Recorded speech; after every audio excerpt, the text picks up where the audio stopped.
Bom dia a todos, estamos em modo gravação, transmitindo no YouTube. Sejam todos muito bem-vindos, agradeço a participação de todos e já convido a professora Jaqueline, da Universidade Federal do Pará, para fazer as apresentações e conduzir o evento de hoje. Sejam todos muito bem-vindos. Obrigada, Ricardo. Bom dia, buenos dias para todos. Hoje estamos aqui conduzindo, tenho o prazer e o gosto de estar aqui conduzindo, mediando esta 18ª versão do ciclo de estudos Dados, Informação e Tecnologia.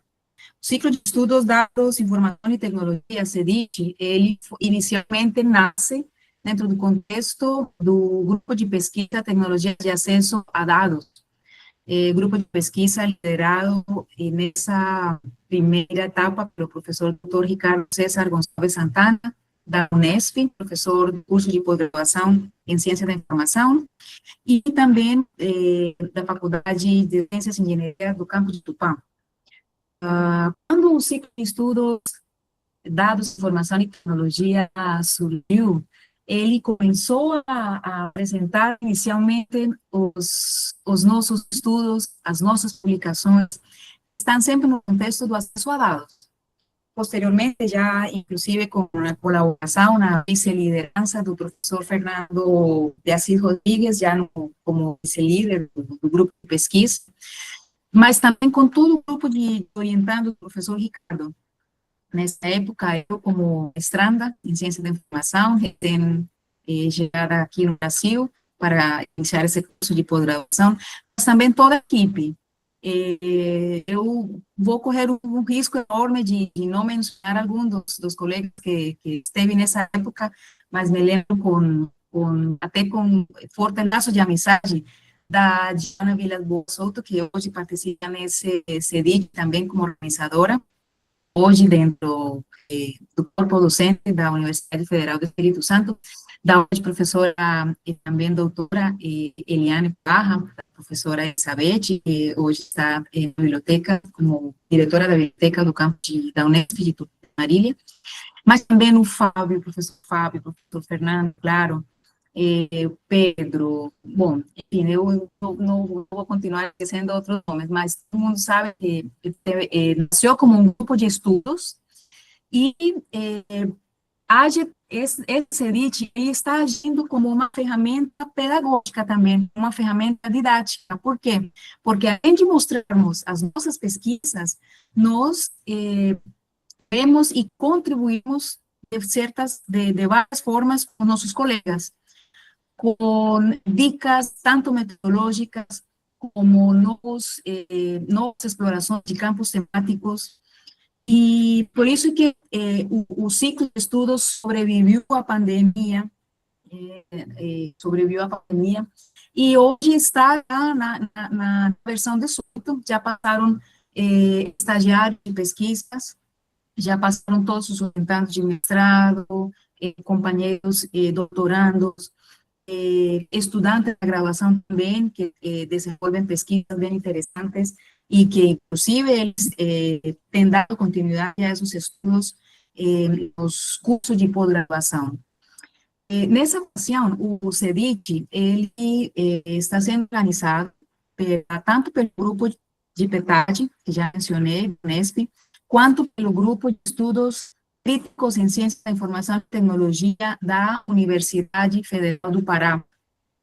Eu, junto com o professor Cristian Berrio Zapata, principalmente ele, que foi o criador do grupo, depois eu entrei a contribuir com ele, somos os líderes desse grupo de pesquisa, e temos um trabalho de vários anos, tanto na área da arquivologia, quanto da biblioteconomia e da ciência da informação.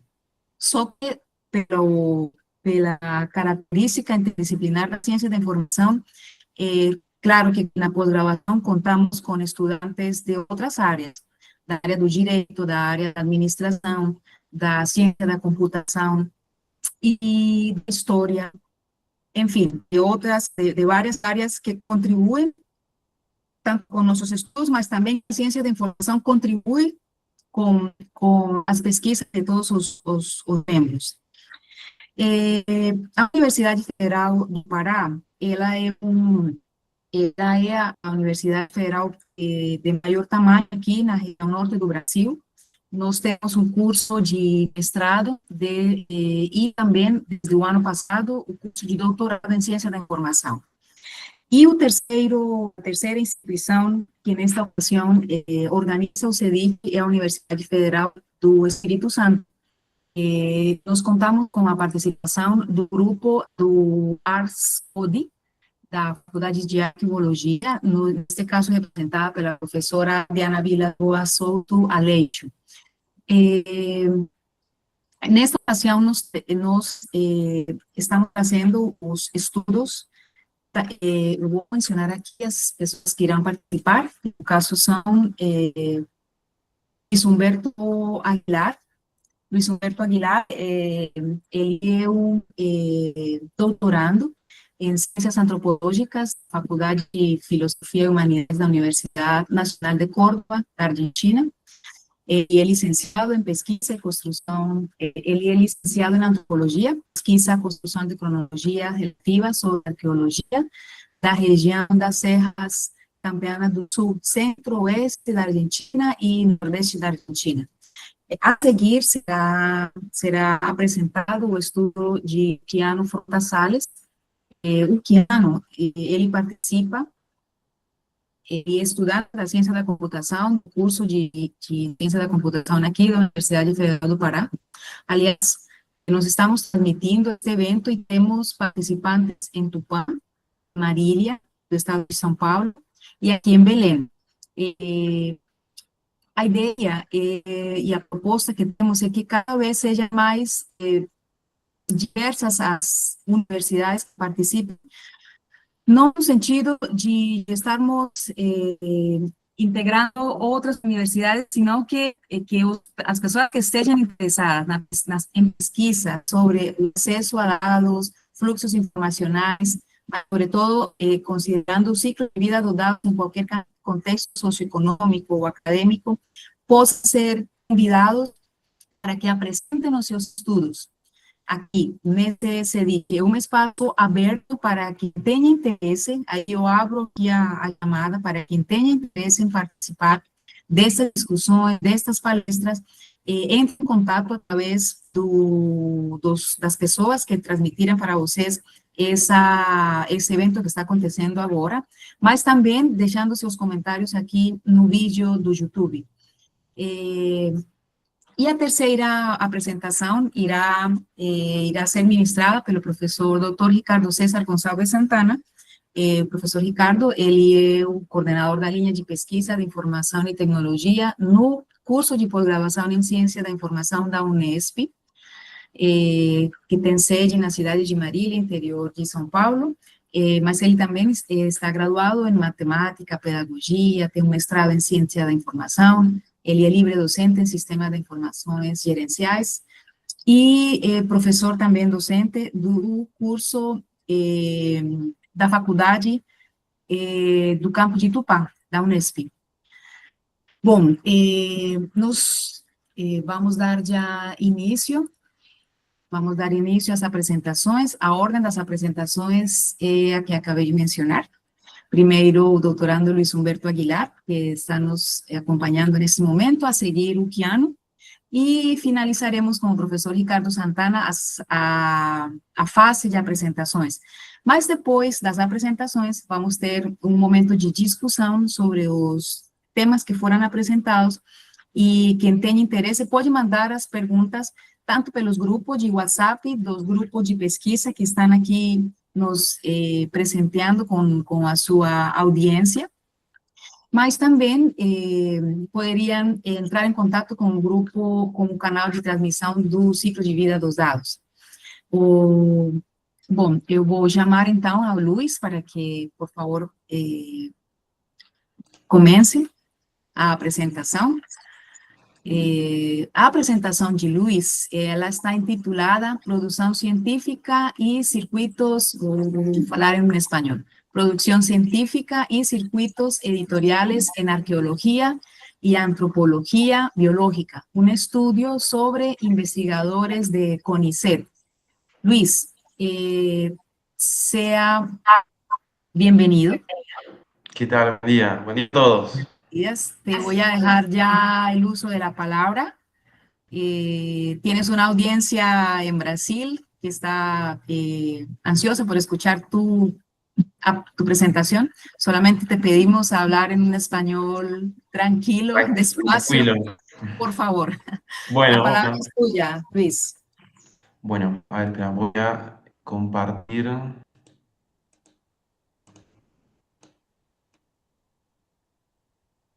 ¿Se ve la presentación? Sí, Luis, perfecto. Ocultar. Bueno, ahí está. Bueno, muchas gracias a todos, en primer lugar, por asistir a este evento. Y bueno, como les adelantó un poco Jacqueline, yo soy licenciado en antropología. En Argentina tengo un tema de estudio que no tiene absolutamente nada que ver con el mundo de las ciencias de la información, aunque en el último año y medio, 2 años, empecé a acercarme con el universo de los datos y bueno, todo eso devino en que en este momento me encuentro en María realizando una instancia de investigación a través de un programa de movilidad de CAPES siendo dirigido, orientado por Ricardo. Así que bueno, sin más voy a proceder a darles un pequeño paneo de todo lo que he venido, lo que estoy trabajando aquí en Marília en conjunto con Ricardo. Básicamente, los objetivos del estudio que estoy realizando se centran en primer lugar, caracterizar las prácticas editoriales de los investigadores que se encuentran en... ¿Sí? Humberto, só um minutinho. É que o seu slide está compartilhado na tela aberta e não apresentado. Se você puder apresentar os slides, a gente vai acompanhar. Você compartilhou o arquivo, mas não o aberto, tá? ¿No se puede ver el PowerPoint? Em modo de apresentação, não. Você teria que pedir ela compartilhar a outra tela. Isso, se você for mudando assim, a gente vai acompanhando. Bueno. Ahí. Isso, perfeito, perfeito. Perfecto. A ver. Bueno.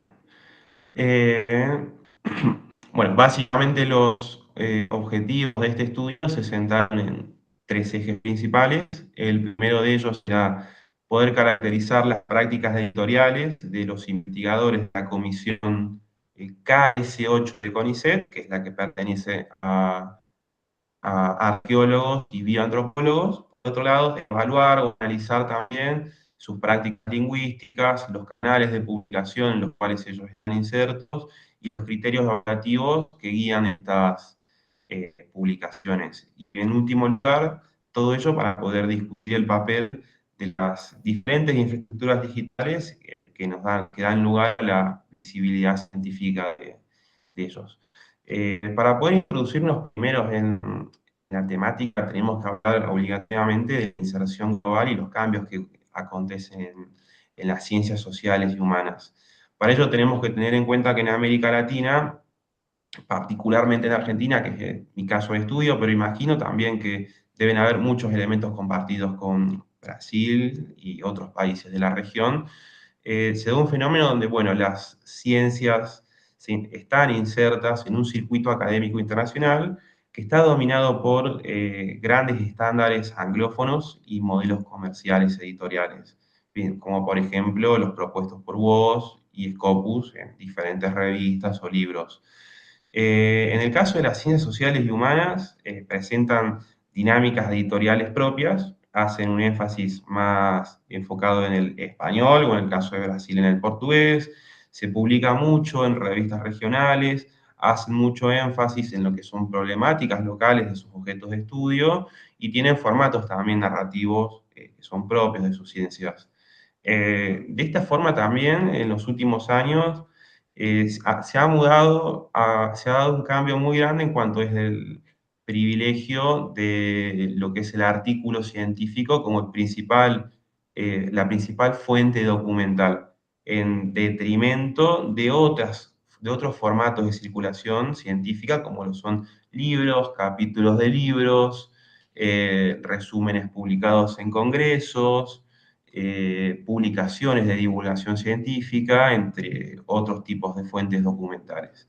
Por lo tanto, bueno, en este estudio vamos ante el gran poder y la gran consolidación que tiene el paper o el artículo científico como principal insumo de valor, hemos decidido realizar un estudio enfocado en las producciones científicas de la Comisión KS8 de CONICET en un periodo de tiempo situado que comprende los años 2009 y 2024, es decir, de unos 15 años.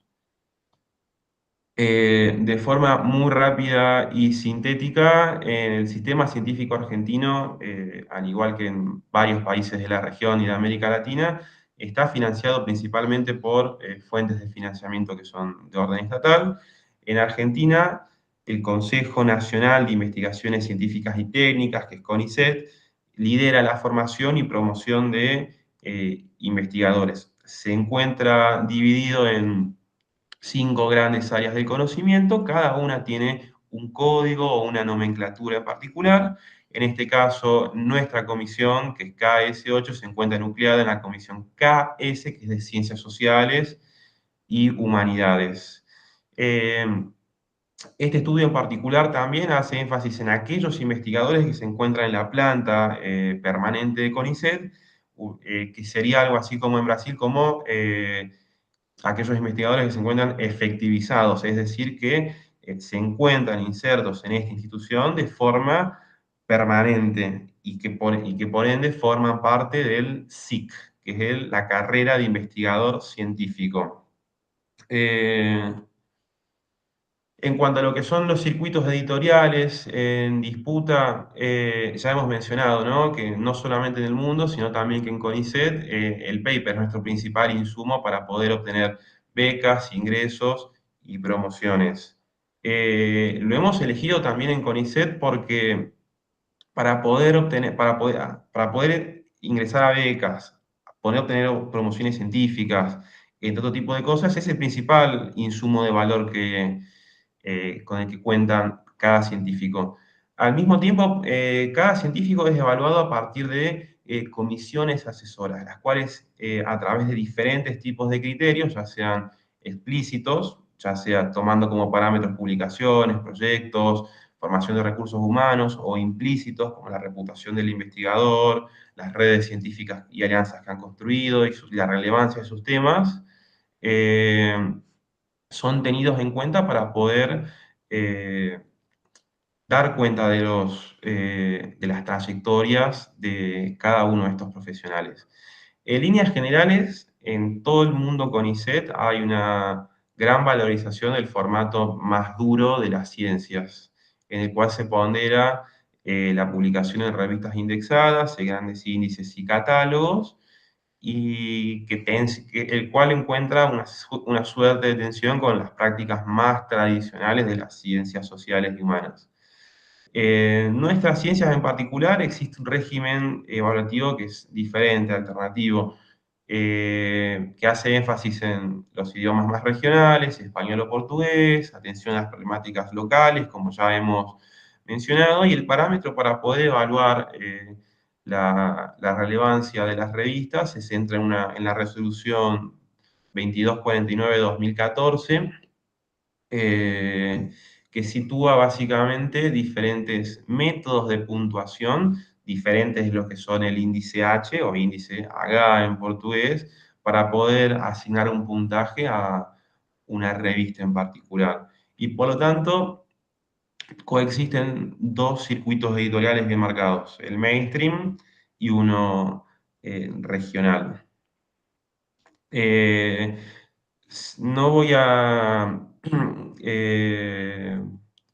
hacer mucho énfasis en esto, solamente voy a comentar que hay muchas infraestructuras digitales en las cuales los científicos pueden almacenar sus datos, ya sean datos primarios, secundarios, literatura gris o SINCE en portugués. Para nuestro caso hemos recolectado la información del repositorio digital de CONICET, que sería como un equivalente al sistema de LATES en Brasil, y utilizando herramientas de recolección de datos, como en este caso técnicas de web scraping, hemos podido obtener los datos de las publicaciones de los miembros de la comisión KS8. Este repositorio es público, cualquier persona puede acceder a los datos de cualquier investigador o becario, de cualquier persona que realice investigaciones en CONICET, y podemos encontrar diferentes tipos de datos de la producción científica del investigador, como lo son sus datos académicos, artículos, libros, capítulos de libros, entre otros tipos de datos en particular. Básicamente la metodología está anclada en lo que es el web scraping, y utilizando la librería RBEST, la cual nos permite obtener información en formato no estructurado, información en un formato tabular, de forma mucho más organizada. Acá hay una pequeña captura del paquete de cómo se realizó parte de la recolección de los datos, utilizando una pequeña extensión de RBEST que tienen en Google Chrome. En este caso aquí estamos seleccionando los autores de las diferentes publicaciones. Acá hay una pequeña captura también de lo que es el código que se utilizó para poder obtener la información, y todo eso nos lleva a toda la información sistematizada, organizada, de forma mucho más rápida y eficiente que haciéndolo de forma manual, y obteniendo al mismo tiempo 5 variables de casi 250 investigadores. En primer lugar, información de los autores de una publicación, el título de la publicación, a qué revista pertenece, el nombre del autor principal y qué categoría tiene dentro de CONICET. Entonces, ¿qué es lo que analizamos aquí? En resumen, las producciones de 247 investigadores activos de la comisión KS8, como hemos mencionado, con datos actualizados a mayo del 2025. En este trayecto de 15 años se han podido relevar 3.229 artículos científicos en las 5 variables ya mencionadas. Consideramos que los aportes de este estudio nos dan lugar a poder caracterizar de forma empírica a una comunidad científica específica. Nos da al mismo tiempo la posibilidad de abrir discusiones sobre lo que son la visibilidad y la evaluación científica desde las prácticas propias del sur global, en un país situado, y aplicando herramientas digitales hacia la construcción de una sociología de la ciencia. Y bueno, eso es todo. Muchas gracias. El código que utilicé en R se encuentra en un repositorio propio de GitHub. Pueden acceder si es que lo necesitan, quieren utilizarlo o aplicarlo a otros contextos. Y está también mi contacto. Ya me imagino que Jacqueline o Ricardo van a disponibilizarles la presentación para que, bueno, puedan consultarla y hacerme a mí también las preguntas que ustedes quieran. Muchas gracias. Gracias, Luis. No, de nada. Gracias a ti. Gracias a ti por la presentación. Yo también acabé de colocar hace algunos minutos un comentario en el video acá en YouTube para que las personas interesadas puedan enviar sus preguntas por ahí. Nuestros grupos internos de comunicación entre los grupos de pesquisa también están abiertos para que envíen las preguntas que quieran realizar a los conferencistas del día de hoy. Te agradecemos, Luis. Te pedimos, Perfecto. por favor, que te quedes después para la mesa de discusión, en donde iremos a resolver tanto preguntas, comentarios y crear aquí un diálogo entre ustedes tres, los presentadores. Perfecto, Nos muchas vemos. gracias. De nada, te agradecemos a ti. Nos vemos ahora. Bueno, agora vamos passar o uso da palavra para Kiano Frota Sales. Kiano Frota Sales, ele vai apresentar uma palestra intitulada Extração de Dados em Observatórios Magnéticos, o caso da Ilha de Itapuã. O Kiano é discente do curso de Ciência da Computação da Universidade Federal do Pará, e ele é membro do grupo de pesquisa Estudos Críticos em Ciência da Informação e Tecnologia, GECIT. Kiano, a palavra é sua. Você, por favor, faça uma apresentação que esteja com uma duração máxima de 15 minutos. Me avisa, por favor, se você quer que eu compartilhe aqui os slides, ou você vai compartilhar aí. Você pode compartilhar, mas já a palavra é sua. Seja bem-vindo, Kiano. Muito obrigado, Jaque. Obrigado pela oportunidade de eu poder apresentar aqui meu trabalho. Bom, vamos lá. Deixa eu só fazer compartilhamento dos slides aqui, só um minuto.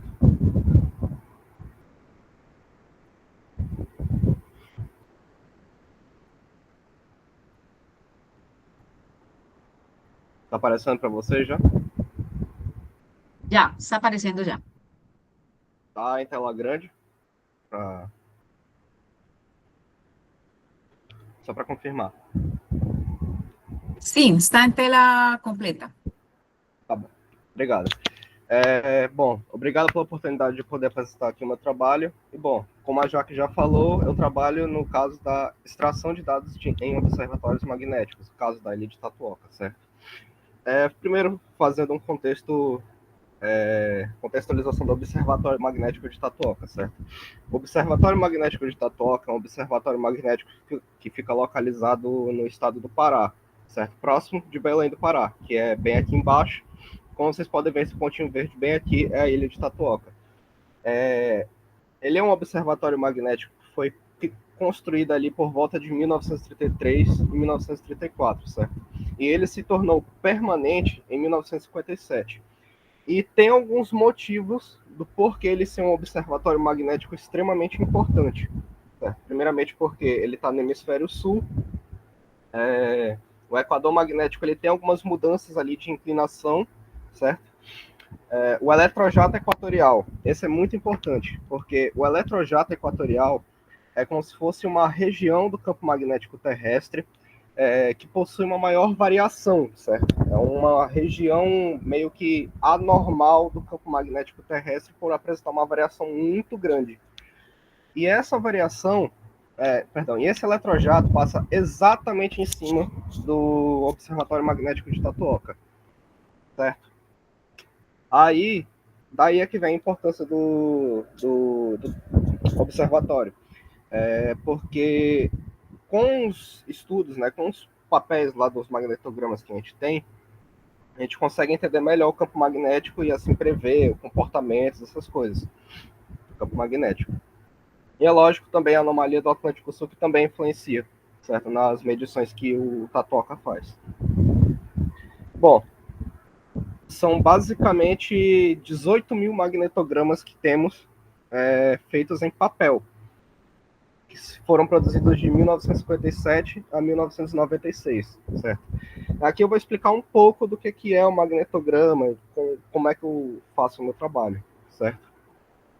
Basicamente, hoje em dia é tudo computacional, certo? Mas antigamente, como não tinha computador, o único meio para a gente fazer as medições do campo magnético terrestre era meio que usar ímãs acoplados com espelhos de luz em um papel, certo? Onde nesse papel vai ficar marcadas as variações do campo magnético terrestre.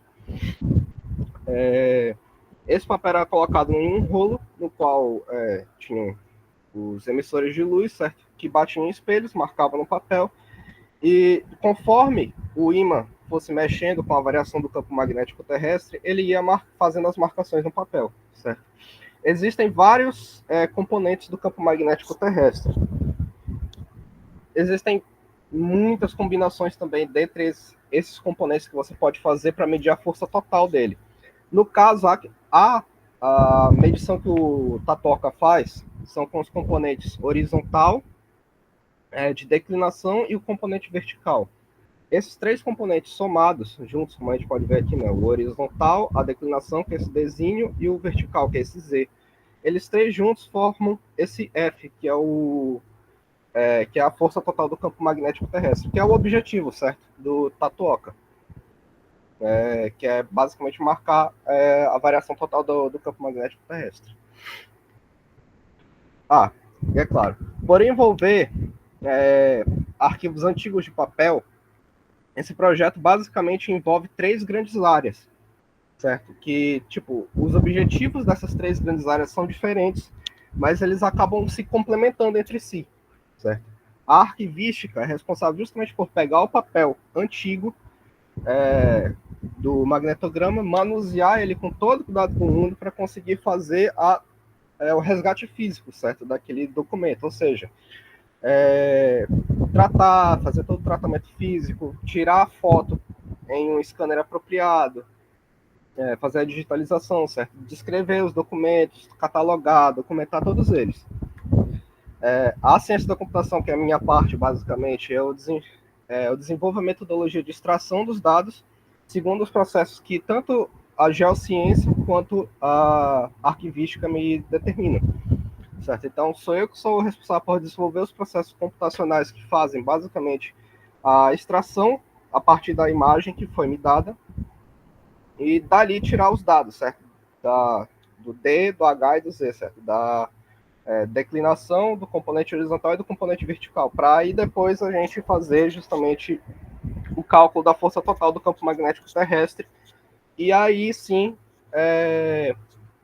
guardar essas informações, certo? Para uso futuro, enfim. E lógico, a geociência, né, que é justamente que apoia as duas frentes, que é para fornecer o contexto técnico e histórico do campo magnético, certo? De como funciona o magnetograma, de como é que funcionam esses equipamentos, como é que a gente pode calcular, a partir das medições que foram feitas pelo equipamento, como é que a gente pode calcular realmente o campo magnético terrestre. Tudo isso é parte da geofísica, certo? E, logicamente, tudo isso é um trabalho de parceria entre a UFPA, o Observatório Nacional, o IAGA, muitas instituições que, em conjunto, trabalham para fornecer esses dados do Tatuoca. Certo? E agora um pouco do que eu faço no projeto, certo? Basicamente, o meu trabalho é pegar uma imagem como essa, daqui que foi feita, passou lá pelo scanner, entendeu? Foi toda bonitinha, pegou com todo cuidado, passou pelo scanner, documentalizou, digitalizou, perdão, e fez toda a documentação dele, aí a imagem chegou para mim. O meu trabalho é de pegar uma imagem como essa, porque é meio difícil de ver mesmo, mas é transformar em uma imagem como essa, no qual eu faço todo o trabalho de extração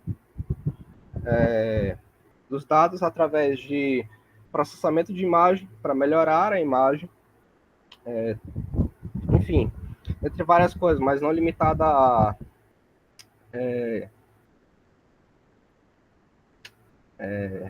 caramba, esqueci. Enfim, mas não limitada a realmente passar algoritmos de caramba. Peço perdão, gente, mas é que eu tô nervoso um pouquinho. Mas não limitada a algoritmos de binarização da imagem, lembrei, graças a Deus. Lembrei. Algoritmos de binarização da imagem, que é basicamente você tornar o contraste entre o fundo e realmente os objetos do magnetograma maior, passar por algoritmos de detecção de bordas, algoritmos que calculam um centro como se fosse uma espécie de esqueleto de todos os objetos da imagem, certo? Aí você, depois disso, passa por um outro algoritmo que é para detectar justamente os objetos que são mais importantes na imagem, que são justamente as curvas de DH e Z, certo? Que, como eu falei, aqui o magnetograma ele faz a marcação, certo? Das três curvas, que são exatamente essas três aqui. Aí, para isso, a gente tem que aplicar algoritmos de processamento de imagens e de pathfinder, né, de encontrar caminhos para encontrar esses objetos realmente dentro da imagem. E é porque não está dando não está aparecendo muito claramente, mas essas curvas estão em vermelho. Significa que elas foram detectadas com sucesso, e a partir daí eu posso fazer os cálculos realmente ditos, realmente próprios que a geofísica me determina, certo? Para calcular realmente a força total do campo magnético terrestre, certo? Isso aqui, como eu falei, são 18 mil magnetogramas como esse, tem vários problemas envolvidos, como de cruzamento de linhas, mas, no geral, é isso que eu faço, certo? Eu pego um magnetograma como esse e faço um trabalho para transformar ele em um magnetograma como esse, certo? Com todos os dados extraídos, por fim. E, lógico, eu tenho que documentar todo o processo que eu faço. E, para documentar esse processo, eu uso um aplicativozinho chamado Notion, certo? Que eu faço relatórios de como é que eu estou fazendo esse avanço, certo? Lógico, não é única e exclusivamente o Notion, porque eu também tenho alguns artigos que eu já trabalhei, eu trabalho também com outras pessoas para tentar melhorar o algoritmo, mas, no geral, é isso, certo? Bom, acho que é isso, gente. Obrigado.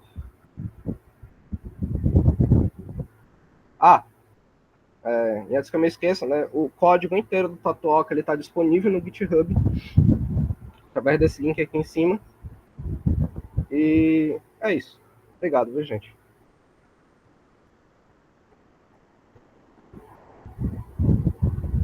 Bom, Keanu, obrigada pela apresentação, por compartilhar a experiência. Eu trabalho também junto com o Keanu no projeto de pesquisa do Observatório da Ilha de Itapuca. E no Brasil existe outro observatório também magnético, está no Sudeste, na cidade de Vassouras, no Rio de Janeiro. E esse trabalho do Keanu, só para complementar um pouquinho, ele tem um impacto até internacional, tanto por essa importância da natureza dos dados que são coletados no observatório, que até hoje ele funciona, mas já unicamente coletando dados já digitais. Ele já não registra mais nesse formato que o Keanu nos apresentou. E os dados, eles poderão, dependendo do estado em que eles possam ser extraídos, eles poderão ser compartilhados com a rede IAGA, que é uma rede internacional de observatórios magnéticos. Então, a importância da extração desses dados é uma importância tanto local, para a pesquisa no Brasil, mas também internacional. Só para reforçar um pouquinho sobre a importância dessa extração dos dados, e claro, da preservação do acervo que está também sendo realizada, é um acervo que está também sendo realocado, porque por condições climáticas e de armazenamento desses fundos, eles estão com um alto risco de serem perdidos pelo deterioro próprio do clima e do tempo, pela ação do clima e pelo tempo. Então, é um trabalho no qual trabalhamos mais de... Eu perdi a conta até, mas estamos na ordem de 10, 15 pessoas trabalhando nesse processo, todo liderado pelo professor Cristiano Mendel, do Instituto da Geofísica, e o professor Cristian Berrio Zapata, da Faculdade de Arqueologia e do curso da Ciência da Informação, no qual eu também pertenço aqui na UFPA. Muitíssimo obrigada, Keanu. Você fica por aqui, por favor, para conversarmos mais um pouquinho no final da fala do professor Ricardo. Ricardo, agora você está sendo convidado para o uso da palavra. Você tem também 15 minutos, embora tanto o Luiz quanto o Keanu deixaram aí um saldo de minutos ao teu favor, mas, em geral, você vai ter 15 minutos para fazer a tua fala e depois a gente vai conversar um pouquinho. Nos vemos daqui a pouco. Perfeito. Bom dia a todos, sejam todos muito bem-vindos. Eu parabenizo as palestras anteriores, as falas anteriores. Vou compartilhar aqui com vocês alguns slides para a gente poder ter a mesma visão. Deixa eu carregar. Ok. Bom, a minha fala vai num sentido vai num sentido complementar à fala dos colegas que acabaram de apresentar. Eu gostaria de resgatar com vocês algumas questões relativas aos resultados do nosso trabalho e à interconexão que existe entre esses resultados e a construção das narrativas que são feitas de forma cada vez mais influenciada, inclusive pelos algoritmos e pelos grandes detentores da mídia.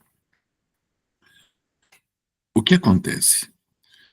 Principalmente a partir do momento em que nós ampliamos o campo informacional, a densidade do campo informacional e o volume de acesso a essas informações cresceu de forma tão exponencial,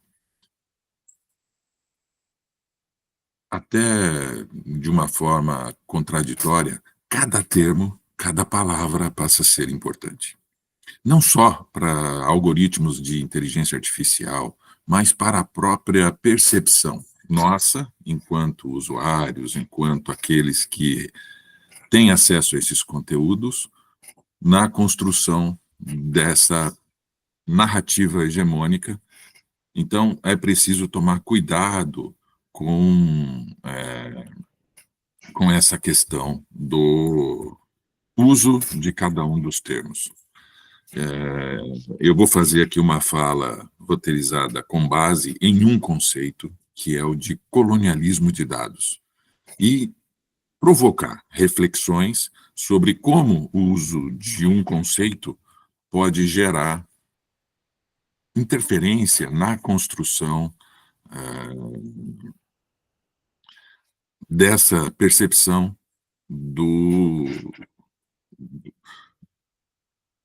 de como as tecnologias estão sendo utilizadas, de quem os detém e de como nós, enquanto sociedade em geral, precisamos ter essa percepção, evitar a assimetria entre a percepção do que está sendo feito, dos detentores, de quais os objetivos, para que nós não sejamos conduzidos simplesmente, mas que nós possamos ter um papel maior de protagonismo na relação com a tecnologia. Então, denominando fenômenos sociais, tecnológicos, culturais e a construção da narrativa hegemônica, certo? A gente precisa se preocupar com o uso de cada um dos conceitos que utilizamos. E nós estamos passando por um momento em que o volume dos dados coletados cresceu de tal maneira que perdemos totalmente o controle sobre o que é obtido, o que é coletado sobre cada um de nós. Questões transversais, como no caso da privacidade, por exemplo, ganham cada vez mais importância, ao mesmo tempo em que as pessoas não se dão conta disso. Então, muitas vezes, em detrimento de um conforto ou de uma segurança, nós abrimos mão da garantia de que dados a nosso respeito não estariam sendo coletados. E essa preocupação acaba saindo, ou de alguma forma, voltando à tona e sendo alvo de pesquisas e de preocupações, principalmente da área acadêmica, da área científica, até porque os dados cada vez mais passam a ser considerados como ativos, como realmente algo de grande valor. Então, assim como nós tratamos outros ativos, a gente precisa tomar cuidado agora com os dados que são coletados a nosso respeito, porque esse valor se reverte a partir da construção de instrumentos que podem transformar o uso desses dados em meios de transformar a nossa percepção, construir demanda, construir decisões, inclusive políticas. Então, isso é muito importante, e segundo Castells, né, que a gente sempre relembra, o que é específico ao modo informacional de desenvolvimento é a ação de conhecimentos sobre os próprios conhecimentos como principal fonte de produtividade. num primeiro momento pode parecer vago, mas quando a gente reflete sobre essa citação, a gente precisa se lembrar que nós cada vez mais estamos e estaremos interagindo com dispositivos. Então, a nossa, agora, competência, não só cognitiva, mas tudo relacionado ao que trabalhamos na questão, inclusive, de construção de conhecimento, passa por essa interação com a questão maquínica. E essa interação acaba sendo tão grande, de volume tão amplo, que nós não temos mais a condição de controlar essa interação. Então, nós perdemos o controle sobre o que é coletado sobre cada um de nós. O consentimento passa a ser negligenciado no momento da coleta dos dados. Então, quando a gente pensa no ciclo de vida dos dados, a fase de coleta, cada vez mais torna-se insciente para os usuários, dos quais os dados são colocados, são coletados. Então, quem passa a ser protagonista neste processo são as grandes corporações que passam a explorar esses dados, que na verdade são nossos. Cada um de nós é, em tese, proprietário desses dados. Nós somos os verdadeiros detentores desses dados. Teríamos que, no mínimo, ter a ciência dessa coleta. Mas nós temos solicitação de autorização quando entramos em cada um dos sites, eles até nos perguntam se pode ser utilizado cookies, se você permite que esses dados sejam transferidos, mas ou você concorda ou você não acessa o conteúdo. Então você acaba não tendo essa opção. Então, na verdade, todo mundo acaba concordando de forma insciente com essa coleta, e surge assim um processo que acaba configurando uma exploração desses dados.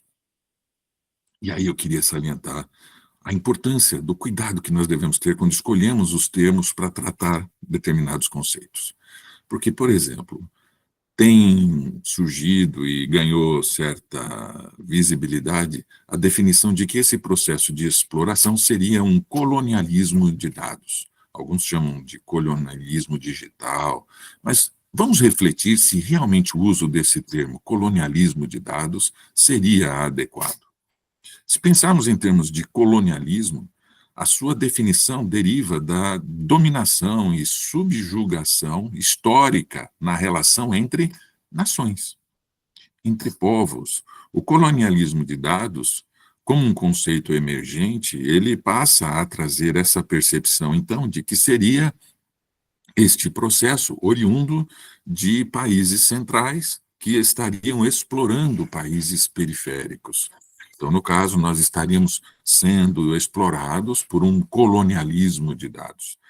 Essa percepção constrói na mente das pessoas e na percepção da sociedade que essa relação de exploração, nessa nossa interação com os dispositivos, acaba construindo, então, uma relação de domínio de nações, de povos. E isso é algo muito preocupante, porque, inclusive, conforme um texto que publicamos no ano passado, nós podemos detalhar essa questão da importância dessa percepção de quem é o verdadeiro detentor do processo, quem é aquele que realmente responde pelo controle ou pela construção destes processos de exploração. Nós acabamos tirando de foco quem realmente está ganhando com isso, quem realmente define e determina como esses processos ocorrem. Então, não vou entrar aqui no detalhamento mais teórico, até pelo pouco tempo que temos para poder explorar isso, mas fica aí a dica do texto, que tem lá, inclusive, abordagens filosóficas e conceituais para a gente poder sustentar essas nossas afirmações, tá certo? Então, quando os autores definem esse processo de exploração de dados, que são práticas predatórias, né, e que transformam dados em lucros, como colonialismo de dados, você acaba mentalmente atrelando este processo ao colonialismo histórico, e a era digital não é exatamente assim que ocorre. Então, a gente tem alguns autores que já criticam esse conceito de colonialismo de dados,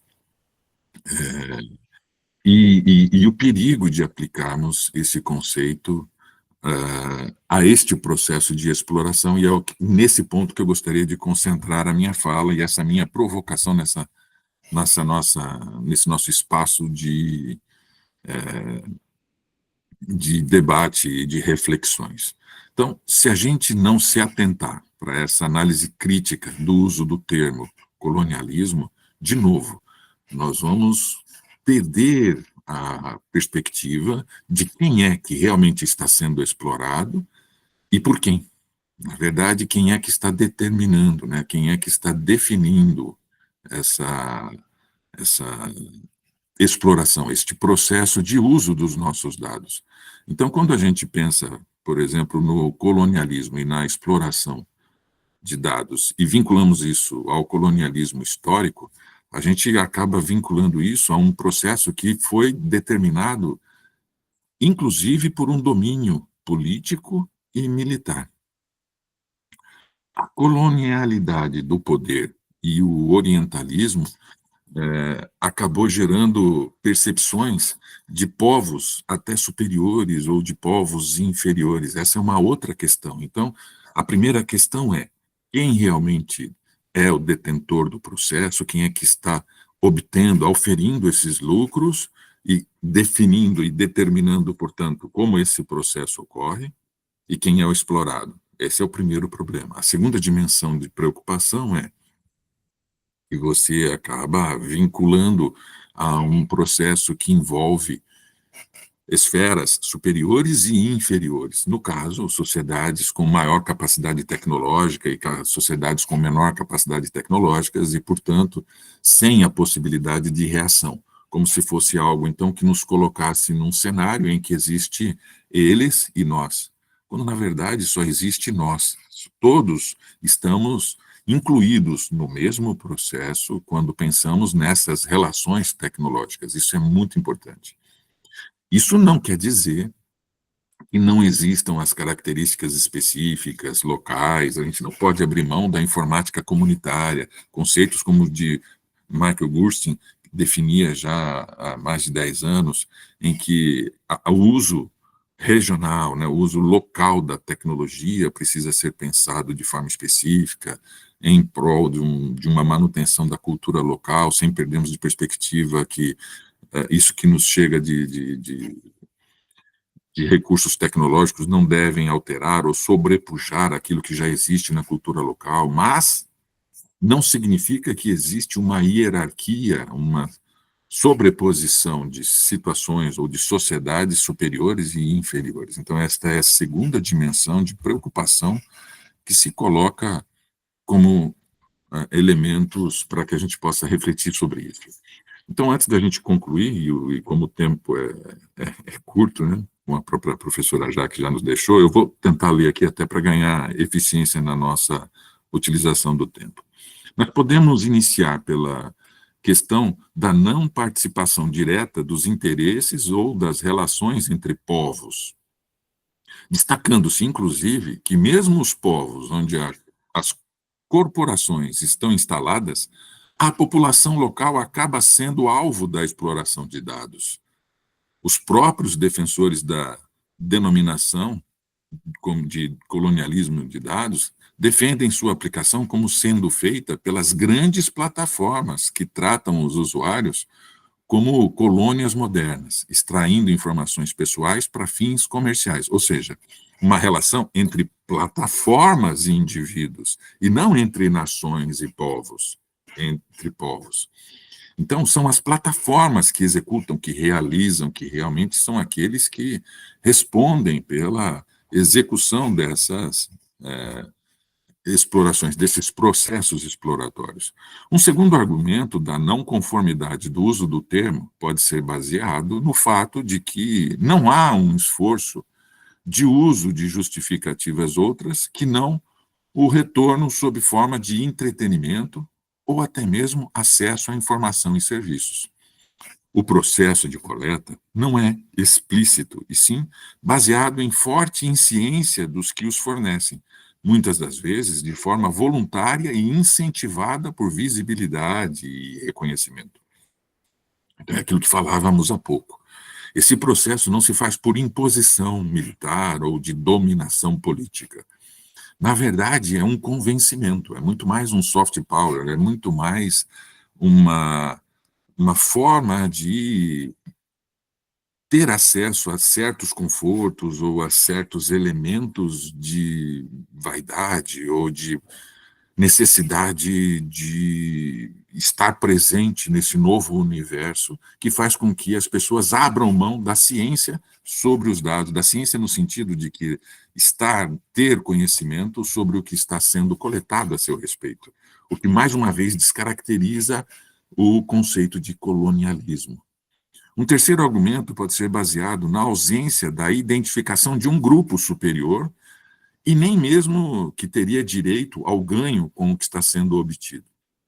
Esse argumento não deixa de considerar que existe, em algumas situações, a construção de arquétipos ou mesmo demandas artificialmente construídas para atender às necessidades dos que, de forma direta ou indireta, financiam e utilizam os recursos digitais como forma de convencimento sobre suas marcas ou qualquer interesse comercial, ou mesmo político, como subproduto do processo de coleta de dados.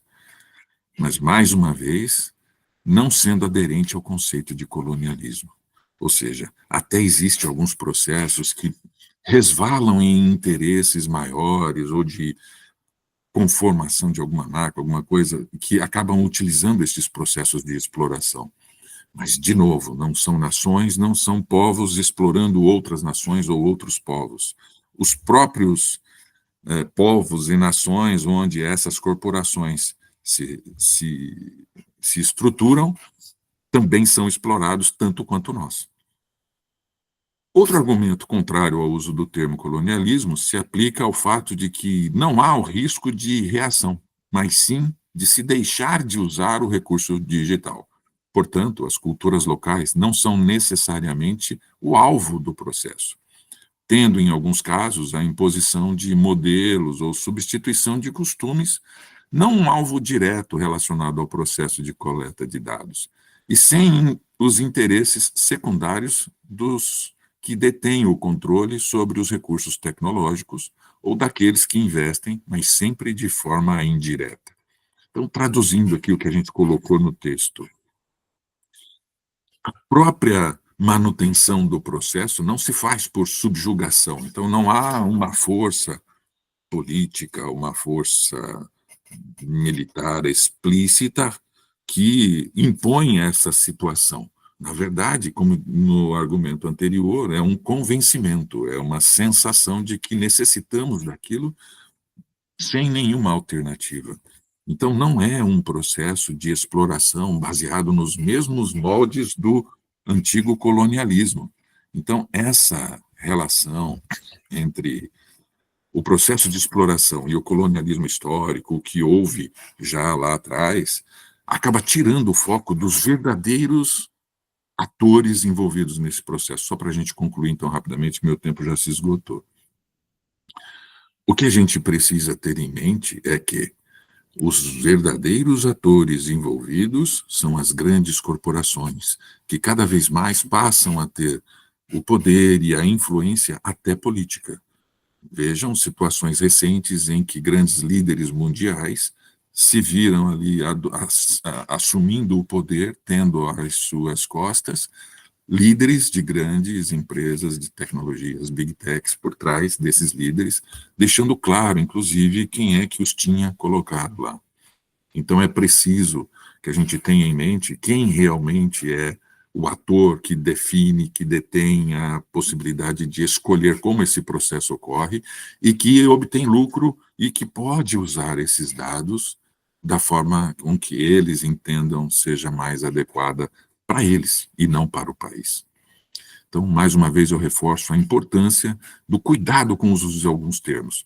No caso nosso aqui, colonialismo digital é uma situação, mas existem outros termos que a gente acaba usando, sendo incentivado a usar, e que ajuda a mostrar um cenário que desfoca, tira a atenção de quem realmente deveria estar sendo alvo das nossas preocupações. É o caso agora das votações que estão acontecendo agora em junho de 2025 no Supremo Tribunal Superior, né, no Superior Tribunal em suma, estão votando a questão da responsabilização das plataformas em relação aos conteúdos que são disponibilizados. E a dificuldade de se conseguir isso.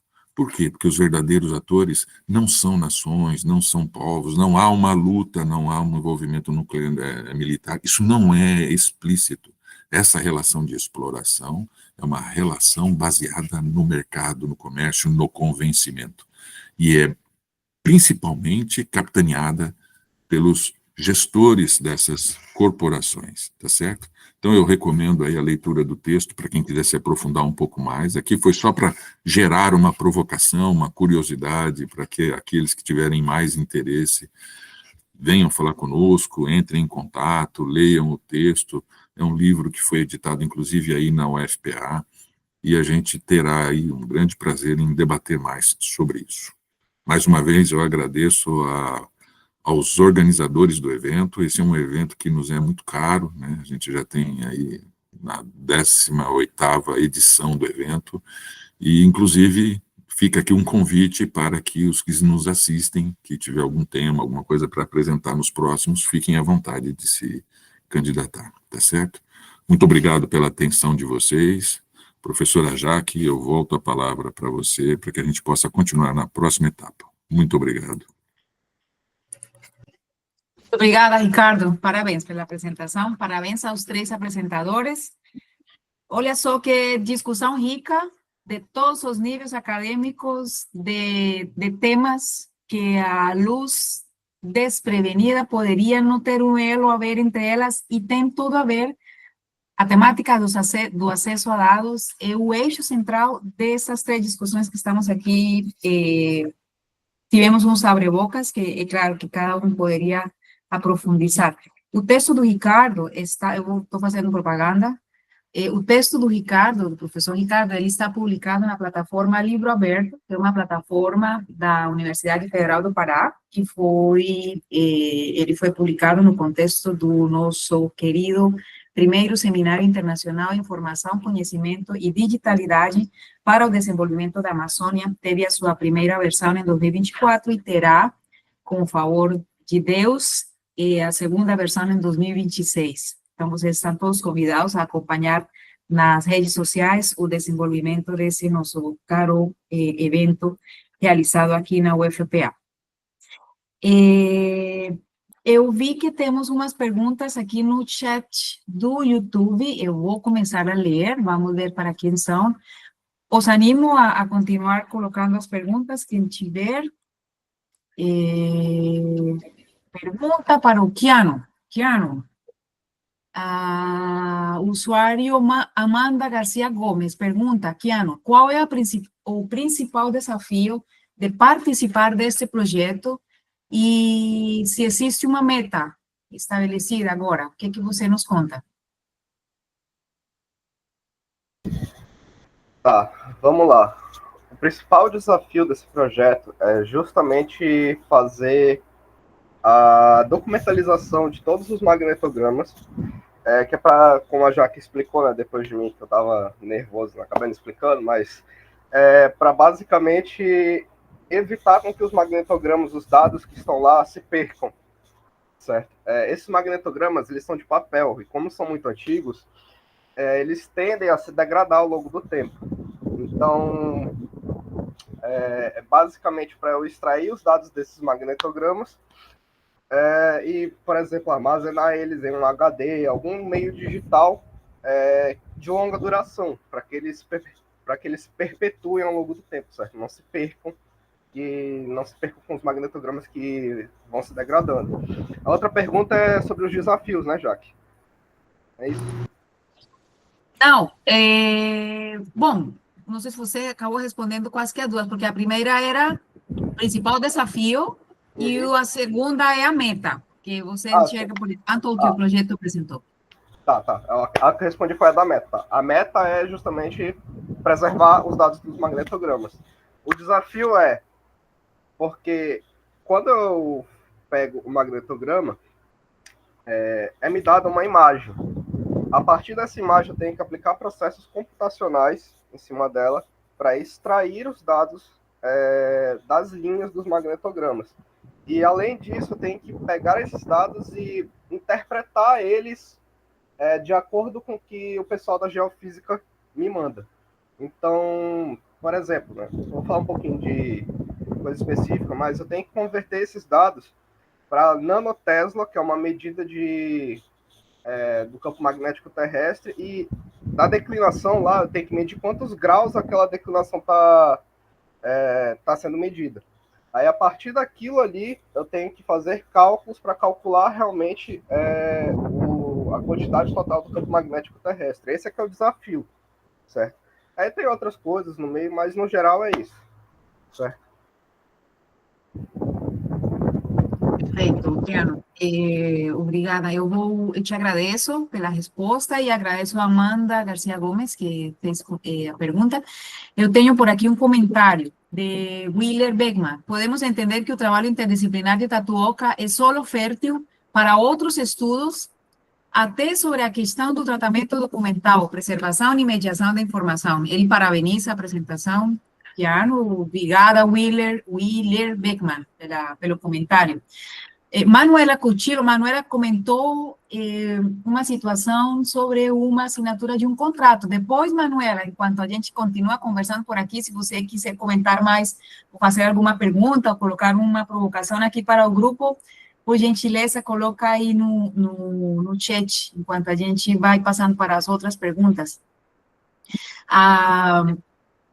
Olha, eu tenho uma pergunta para o Luiz. Na verdade, eu tenho várias perguntas, mas eu queria fazer inicialmente, primeiro essa aqui para o Luiz. Luiz, eu estou, neste momento, contribuindo, colaborando na vice-coordenação do programa de pós-graduação aqui da UFPA, Programa de Ciência da Informação. E a CAPES está passando por uma mudança na forma de avaliação da produção acadêmica de professores, discentes, e da graduação, da pós-graduação. E ontem fizeram uma palestra contando essas mudanças que estão acontecendo. Uma delas indica, na verdade, as mudanças são radicais, porque o trabalho era manual e agora se estão tomando as providências técnicas para que o trabalho seja automatizado na hora da coleta dos dados. E uma das recomendações, das fortes recomendações, é manter os identificadores únicos do pesquisador atualizados dentro da plataforma Lattes. Eu queria contar um pouco, queria perguntar, Luiz, se você poderia nos contar um pouco. Ai, desculpa, estou falando português. No, te entiendo. ¿Tudo bem? Ok. Todo Luis, bien. yo quiero, por favor, que nos cuentes, compartas, si conoces alguna situación similar en Argentina, de esa fuerte recomendación, primero, de mantener esos metadatos y esos datos actualizados en las plataformas de CONICET, por ejemplo. Y si conoces también sobre esas recomendaciones no, disculpa,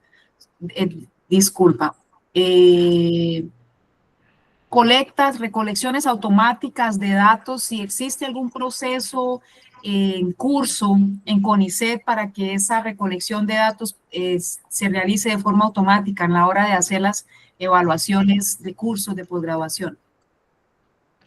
Sí, en cuanto a... ¿Me puedes volver a repetir la primera pregunta? Sí, nosotros fuimos recomendados para que tanto investigadores como estudiantes de graduación o de posgraduación mantengan actualizados sus datos de Sí. identificadores de pesquisador, Research ID, o ID de LATES, o ID, bom, esses identificadores, o Work ID, o ORCID, o ORCID, no caso, en español. Sí, bueno, principalmente yo elegí utilizar para este análisis la plataforma de CONICET Digital, precisamente porque a ver, no me quise detener mucho a hablar del diverso mundo de plataformas e infraestructuras digitales que hay disponibles para poder almacenar información, o sea, ORCID, ResearchGate, Academia Edu, repositorios institucionales. Básicamente hay muchas fuentes y muchos recursos para poder almacenar muchos tipos de datos, como mencioné antes, literatura gris, datos primarios, secundarios. eh, y la confirmación principal para usar CONICET Digital fue principalmente porque está enlazado a otra plataforma que se llama Sigeva.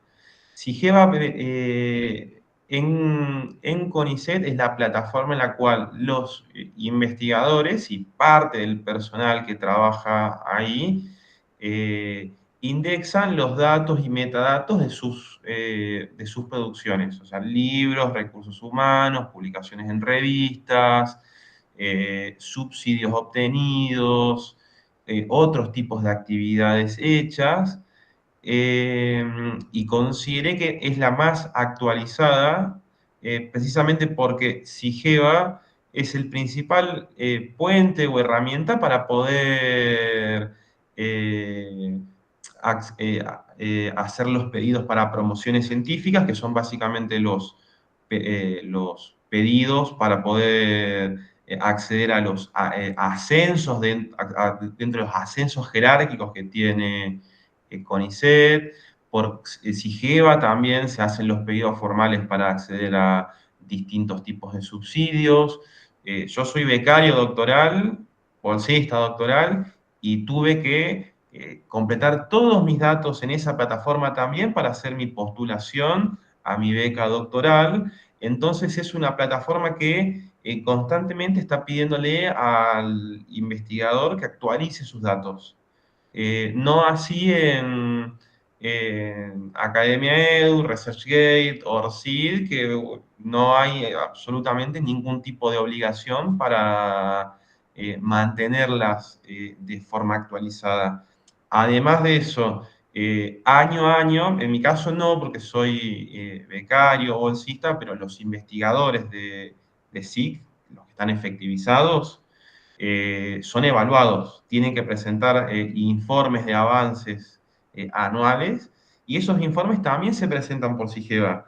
Entonces, de alguna forma creemos que es la fuente que utilizar CONICET Digital, que se encuentra enlazado con Sigeva, es la fuente que nos garantiza obtener la mayor cantidad de información de forma más actualizada y para poder evitar también sesgos, la menor cantidad posible de sesgos. Y en cuanto a lo segundo, no estoy muy al tanto de eso, pero entiendo, como mencioné, creo que va un poco de la mano de lo anterior. Cuando hay que hacer evaluaciones dentro de comisiones asesoras para tratar diferentes tipos de temas, o hay reuniones también dentro de lo que es el ámbito administrativo de CONICET, todos esos datos de los investigadores se encuentran anclados en Sigeva. Entonces, la rastreabilidad de los distintos antecedentes que tiene cualquier recurso humano de CONICET está en esa plataforma. Entonces, se localizan de manera rápida y efectiva. Obviamente por la gente que es técnica dentro del área competente de CONICET, pero bueno, en el caso mío, y lo aplico para mi estudio, que no tengo ese acceso tan inmediato, sí utilicé web scraping para poder automatizar y obtener de forma rápida la información de las publicaciones de este grupo de investigadores. No sé si se entendió.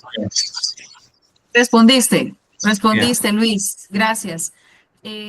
Antes de hacer una pregunta que tengo en conjunto para Luis y para Keanu, Quero agradecer os comentários. Eu quero agradecer os comentários que estão deixando os assistentes no canal do YouTube. Vocês foram parabenizados em várias ocasiões, Keanu, Luiz, Ricardo. Quero agradecer essa participação. Por enquanto, vamos a continuar aqui nossa conversa entre nós, e daqui a 2, 3 minutos no máximo, quem tiver alguma outra pergunta, comentário no canal do YouTube, pode deixar, e eu vou dar uma leitura no máximo às 11h03, já dou a última olhada. Keanu e Luiz, vocês têm um perfil profissional de uma área, digamos, mãe, de onde vocês estavam. Tanto Keanu quanto Luiz tiveram que começar a andar por outras áreas temáticas. Keanu, por exemplo, na geofísica, na arqueologia, um pouquinho de fluxos informacionais que se estuda na biblioteconomia. E Luiz Humberto, ele tem uma formação de uma ciência social, antropologia, então, e ele já começou a andar pelas automatização nessa coleta de dados, utilizando e processamento, claro, com a linguagem R. Eu queria que vocês contassem um pouco dessa experiência sobre como vocês enxergavam a curva de aprendizagem antes de começar a andar por esse caminho que era escuro quando estavam começando, e como ven agora essa experiência já passando por um período intensivo de estudar algumas matérias que não eram da formação de vocês. Eu quis fazer essa pergunta aqui porque dentro dos assistentes, bom, eu tenho vários orientandos da graduação, com altíssimo potencial de desenvolvimento de pós-graduação, e aqui na UFPA, em Belém do Pará. E eu quero muito que eles conheçam essa experiência dessa curva de aprendizagem. E às vezes você está aqui no começo da primeira escalera, do primeiro escalão da escalera, da escada, e você enxerga aquela montanha muito distante. Mas começa com disciplina, bom, com técnicas didáticas, termina essa tarefa e depois se enxerga. Como foi a experiência de vocês, assim rapidamente?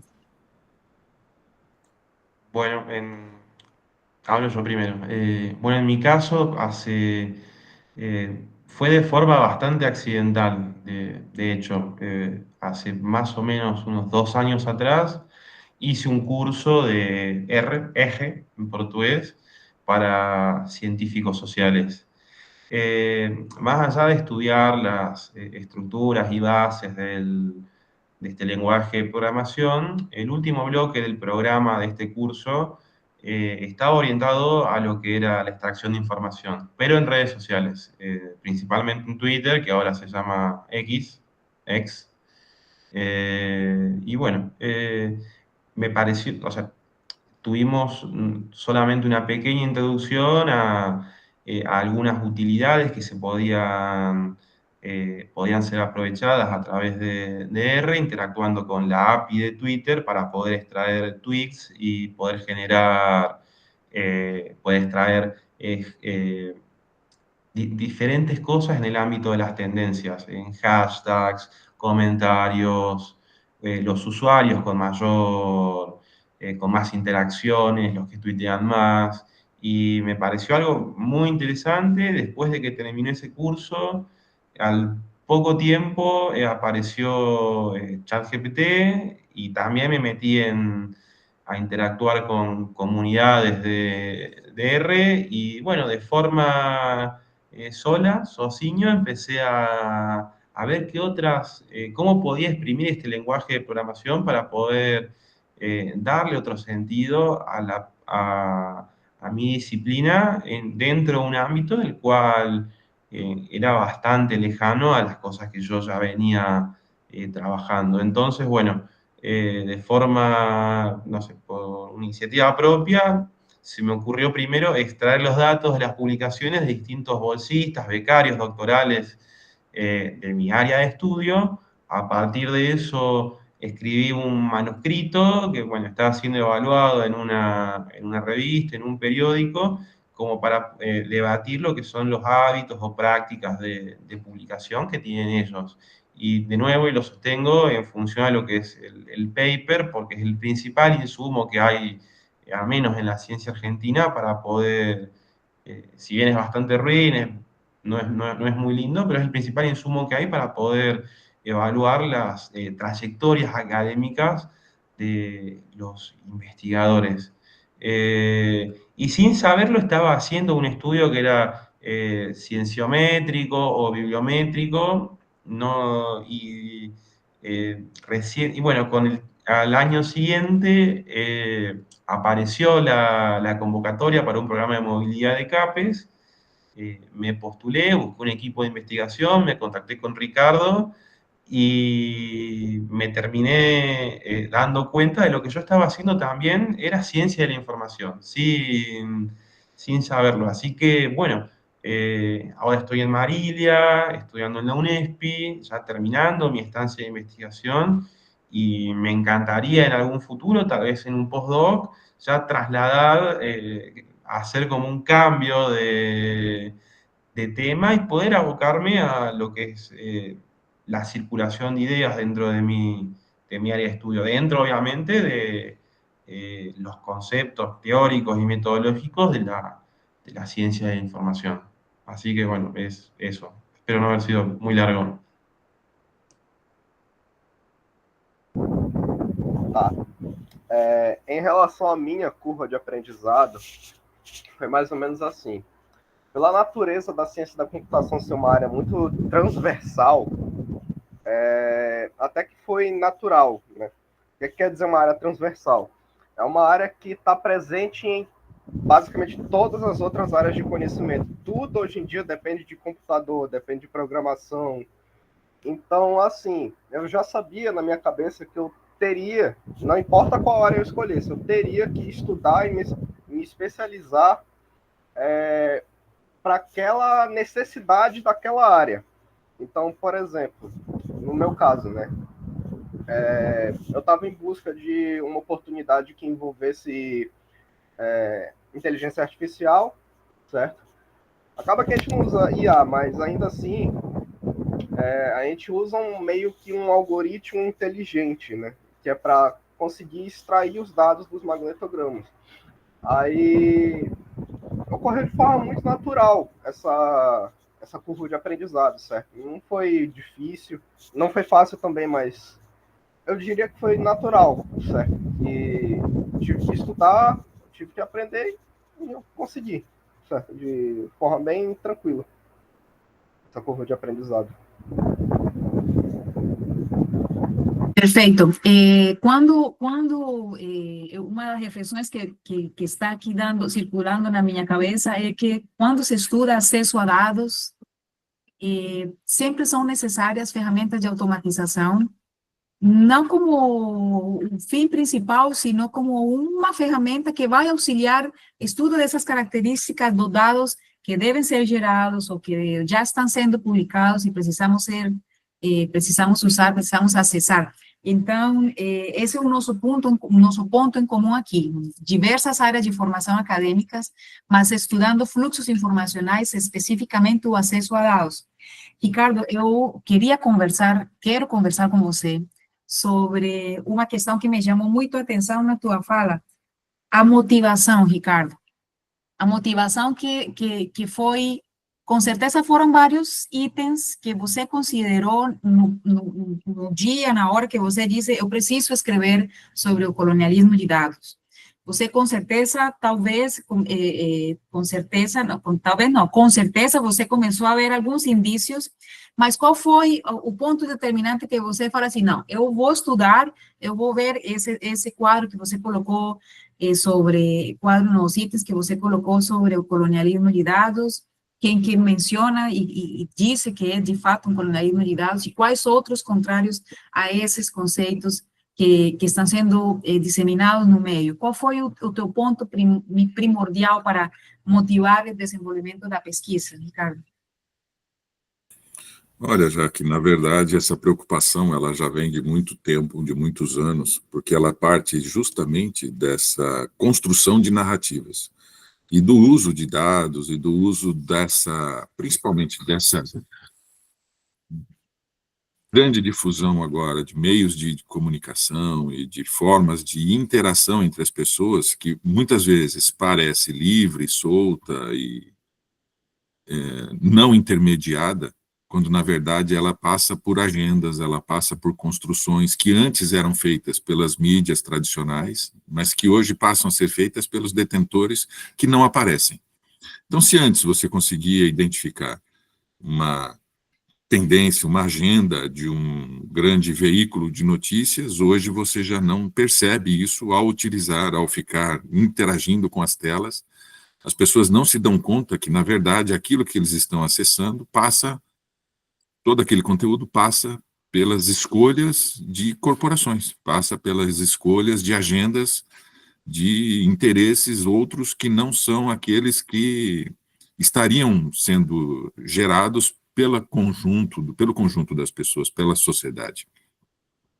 E o colonialismo de dados me incomodou, entre outros conceitos, porque ele ganhou uma certa visibilidade, né, há algum tempinho atrás. Ainda tem alguns que falam, que usam esse termo, ele vem caindo um pouco, se você olhar, inclusive, na pesquisa de interesse na internet, ele caiu já um pouco, mas ele é um dos exemplos que a gente pode tratar como uso inadequado de uma definição conceitual para o processo.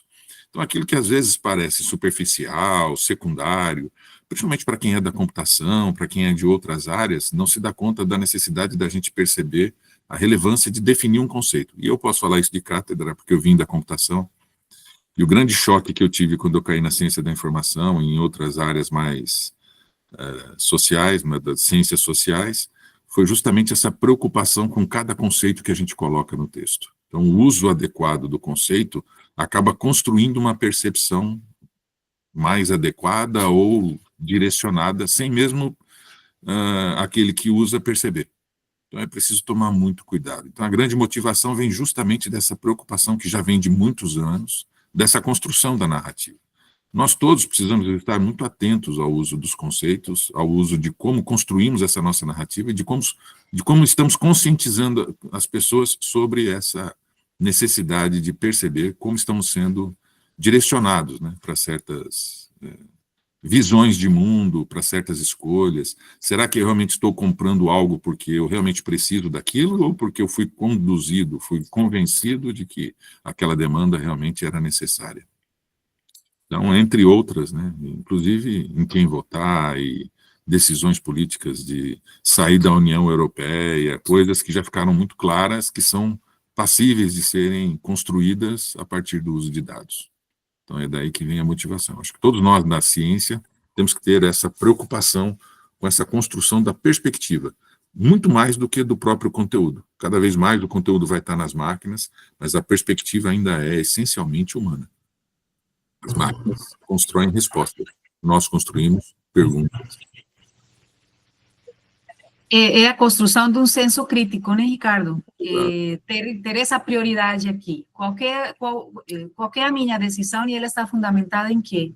Então, talvez parar um pouco, respirar e ter sempre essa bandeira aqui na frente. Com o senso crítico, é a melhor decisão? Com o autor adequado? Porque, infelizmente... Fazemos escolhas, né? Infelizmente, é uma característica que vem sendo enfraquecida. Quem está trabalhando na docência, quem tem contato com os alunos, sabe que a gente está tendo dificuldade de valorizar essa questão do senso crítico. A necessidade do imediatismo de resultados, a necessidade de apresentar produtos, e o foco e a sensação de sucesso quando constrói um produto sem pensar nos seus impactos e sem pensar nas questões mais críticas, tem sido predominante, e as pessoas têm sido levadas a acreditar que o sucesso é construir um produto. Correto. Esquecemos do equilíbrio. Do equilíbrio. Perfeito. Ricardo, temos uma pergunta aqui, um comentário, já a Manuele nos encaminhou, e diz assim, Guppy é uma plataforma de recrutamento e seleção, é uma das mais conhecidas no mercado, inclusive ela oferece uma funcionalidade de ranqueamento de candidatos com uso de inteligência artificial. Ela se lembrou, conforme a tua palestra, a Manuela, ela se lembrou dessa plataforma. E ela então manifesta que fica muito claro que no contrato, que a propriedade dos dados não é da empresa contratante, sino que é da própria plataforma. a propriedade dos dados que o candidato cadastra. Mas a visão do candidato é outra. Ele acredita estar fornecendo seus dados apenas para participar de um processo seletivo da empresa, sem imaginar para onde irão esses dados. Então, é a ciência. Perfeito. Ricardo? Perfeito. Aí que cabe, por exemplo, salientar a importância da LGPD, de colocarmos em prática uma série de requisitos que muitas vezes são esquecidos e relegados a um segundo plano. Perfeito. Parabéns pelo comentário, Manuel. Gente, chegamos ao final do evento. Isso. Eu quero agradecer enormemente, bem na hora, bom, passamos um minuto, mas já estou acabando. Uma salva de palmas, parabéns para o Luiz Humberto Aguilar. Você está sendo sempre bem-vindo no Brasil. Keanu, parabéns pela apresentação. Keanu é um pesquisador em potência, que tem um futuro bem promissório na pesquisa, tomara que na ciência da informação, vamos ver o que ele decide. E ao Ricardo, então, que é o motivador principal dessas nossas pesquisas e essas nossas discussões, e que está deixando um legado que agora até está aqui, já na cidade do Pará, no norte do Brasil. Eu convido vocês a entrarem em contato com o grupo de pesquisa de acesso, tecnologia de acesso a dados, GPTAD, lá na Unesp, e também com o grupo de pesquisas, estudos críticos em ciência da informação e tecnologia aqui na UFPA. Também convido a vocês a entrarem em contato, quem estiver na região do Espírito Santo, na cidade de Vitória, que entrem em contato com a professora Diana Vilas Boa Souto Aleixo, para poder participar, e quem tiver interesse em disseminar as suas pesquisas aqui no nosso próximo CEDIT, que será já no segundo semestre, proximamente estaremos divulgando a data, para que vocês participem, ou de outras universidades, entre todas as pessoas que estão nos assistindo agora no YouTube. Agradeço a todos os assistentes, a todos os comentários, o apoio das 3 universidades, Unesp, UFPA e UFES, e aos palestrantes. Vocês estão sempre sendo convidados aqui na hora que tenham outro produto de pesquisa que queiram disseminar, podem contar com este espaço de disseminação científica. Um abraço, um forte abraço para todos, para quem nos está ouvindo, para quem vai assistir depois. Um forte abraço para todos. Feliz final de semana. Tchau. Tchau, gente. Tchau. Um abraço a todos.